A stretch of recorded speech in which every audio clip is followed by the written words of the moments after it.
Shalom.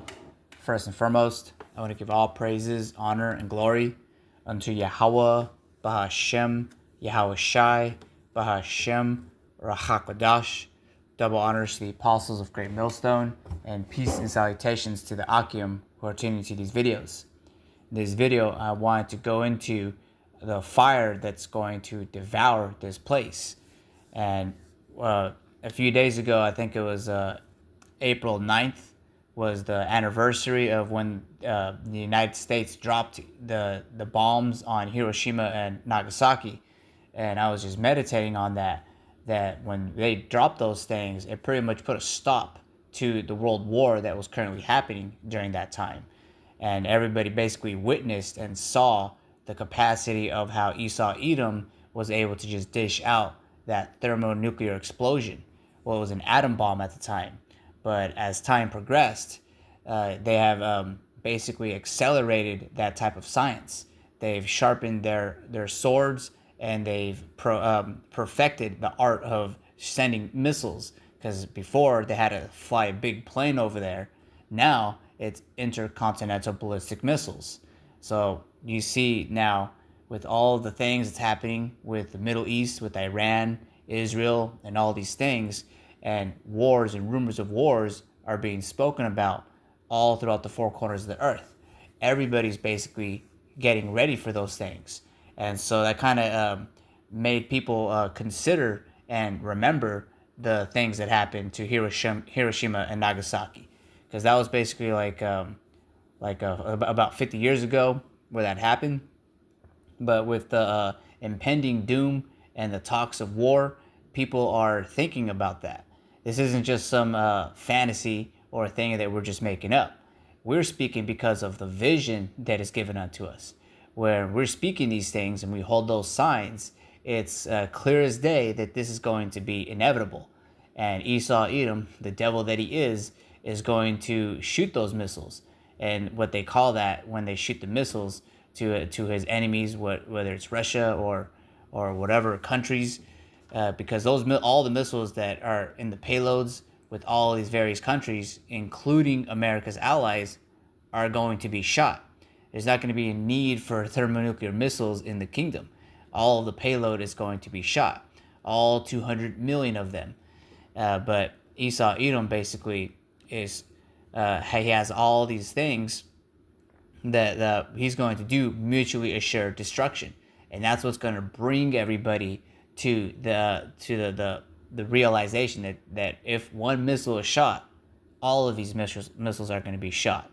And that's just the devil that he is, because he will indeed push that button. And if he doesn't, then the Spirit of the Lord is going to take over those people who are in charge of those facilities. You can see it in various movies where they kind of go into that aspect. But like if you watch all three of the Terminator movies that came out a while back, they were trying to implement the AI to take over and then shoot the missiles. And I think the movie War Games, it was kind of the same situation. Because a human being, like in the movie, to spoil some of the movie, is they didn't want to push the button. So the government basically had to roll in the AI systems so that they do get pushed. They get launched. Because it's not of the will of man. It's the will of Yahweh Ba'ashem Yahweh Shai that those missiles get shot. And this is spoken about in the scriptures, declaring the end from the beginning. And Yahweh Shai is speaking these words through us.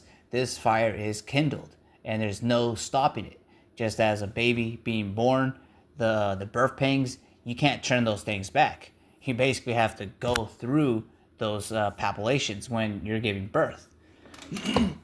So I wanted to read this in the book of Zechariah 14, because I was watching certain news articles commemorating or basically reflecting on what had happened during Hiroshima and Nagasaki 40 years back. That when that thing, those missiles dropped, it was devastating. And a lot of the people, the Ammonites, who were basically not in the explosion, but they were pretty close to it, they were affected by the fallout. A lot of them were basically wounded to the point where their skin came off. A lot of them were blind. Like the ones who did survive to tell the story they couldn't tell you how it looked like, or at least they saw a flash of it. But going into that is that when these missiles get shot, ain't gonna be no survivors in America for them to tell you the story like how they are right now. The memory of it is really gonna go away, but people are still going to see that smoldering pile of ash where you're not gonna be able to discern or differentiate where Texas is after this explosion. It's gonna be that devastating, and ain't nobody going to survive it. But going into the specific damage that just even the fallout is going to do from the missiles, it goes into that in Zechariah 14. Let me see. Just going into it, I'll read in verse 12. It says, "And this shall be the plague wherewith the Lord Yahweh B'Hashem Yahushai will smite all the people that have fought against Jerusalem." And it's mainly speaking about Esau, Edom, and of course all of these other heathens who are in cahoots with him. They're all hand in hand. And so when these missiles get shot out, it's mainly going to be hit here in America, but it's also going to get hit in key locations around the earth, to the point where when Yasharallah returns from being delivered and they come down here crowned by Yahweh Shai, it's going to be very easy for them to round up the rest of these heathens to get in line. It's not going to be a standing army or an example, something that's going to buffer Yasharallah from dominating the world after this. This destruction is basically going to cleanse this world and the infrastructure and the mountains. As it says in the scriptures, that the mountains are going to be melted. That's speaking about the governments.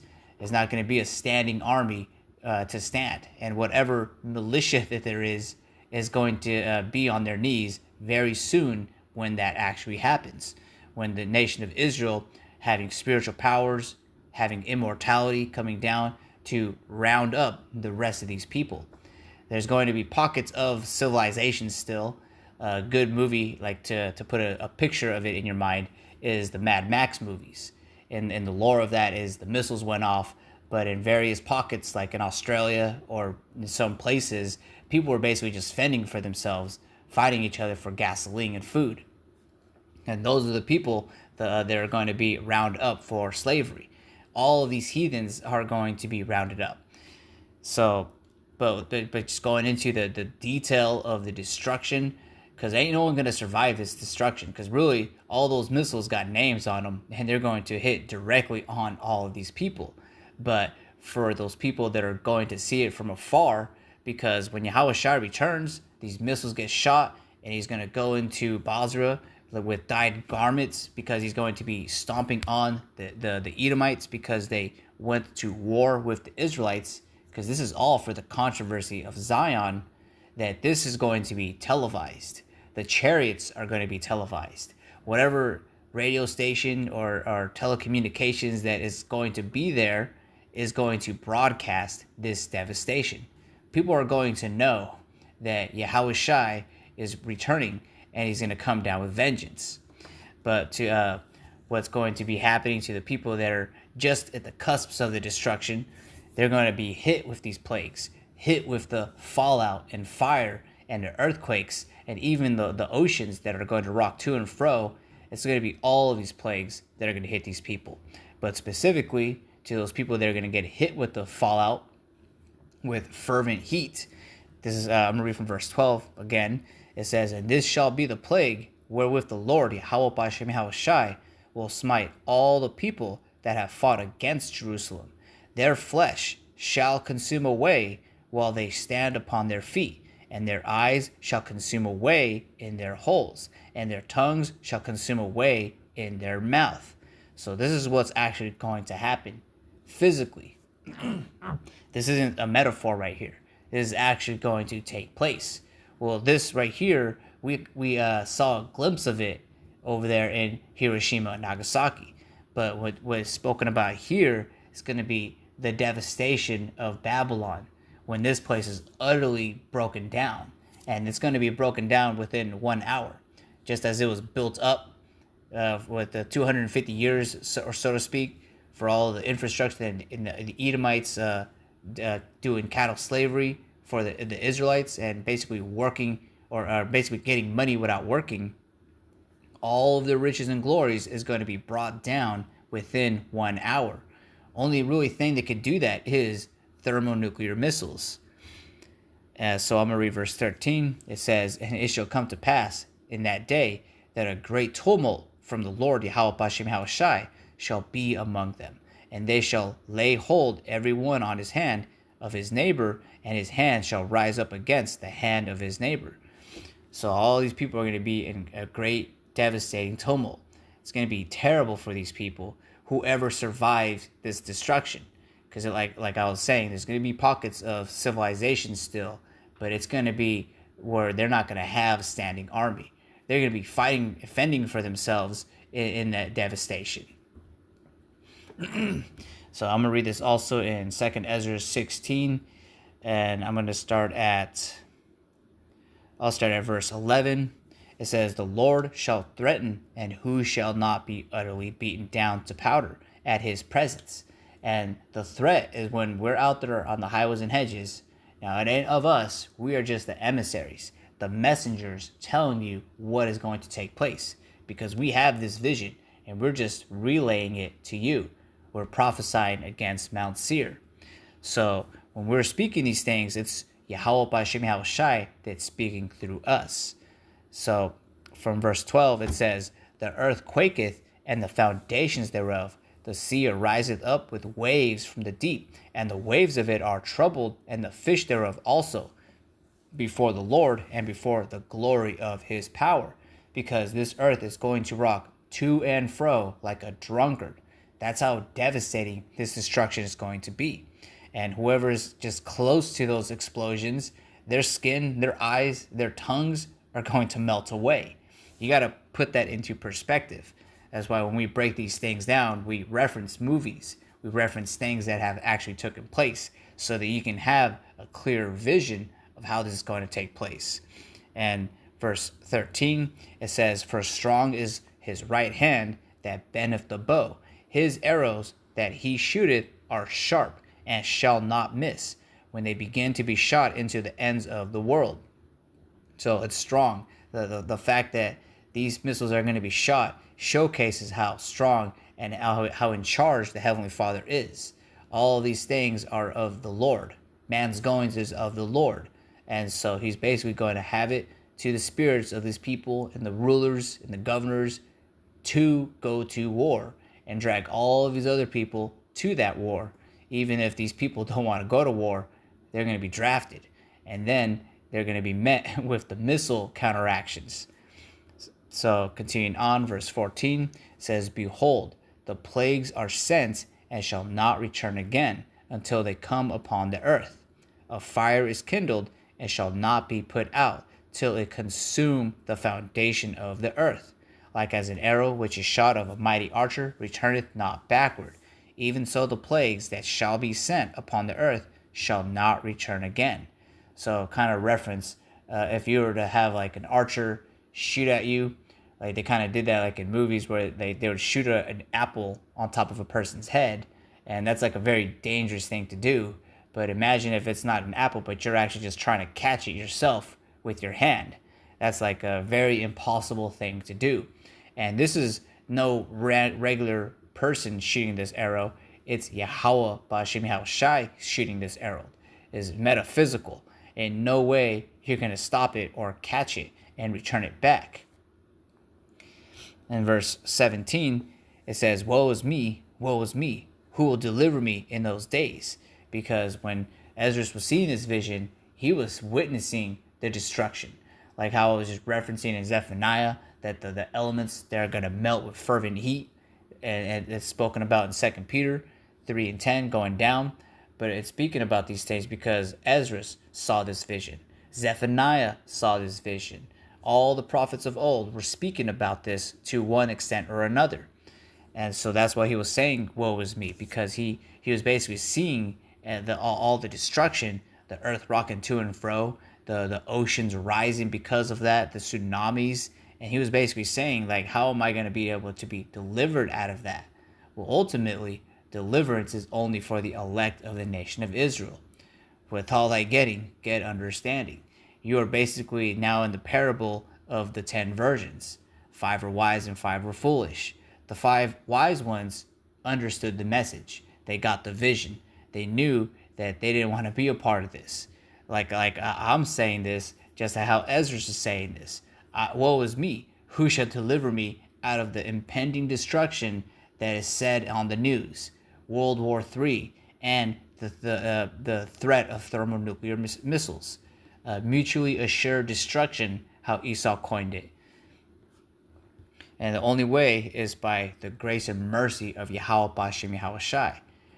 Until he comes, give attendance to reading. Do what he wants you to do, which is basically prophesy against Mount Seir. So I want to read this last part right here, Zephaniah 1, but also in the last chapter, verse 3, but just going into the destruction, how it's said. So this is Zephaniah 1, and just going to jump to the point. This is verse 2.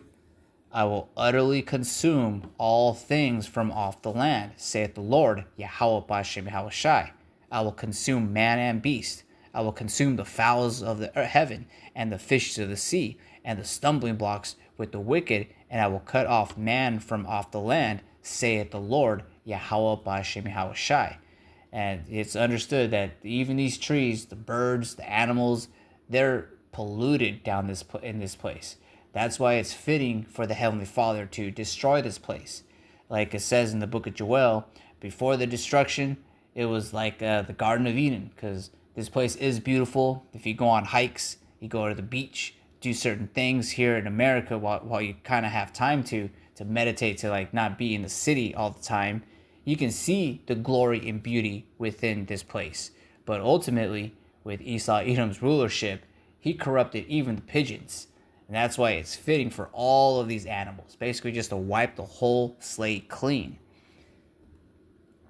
All right, so I'm going to jump into verse 3, and I'm just going to go to the last part of it. This is in Zephaniah 3, and I'm going to read in verse 8. And like I referenced earlier in this video, we're just messengers. We're not the ones that are going to push the button.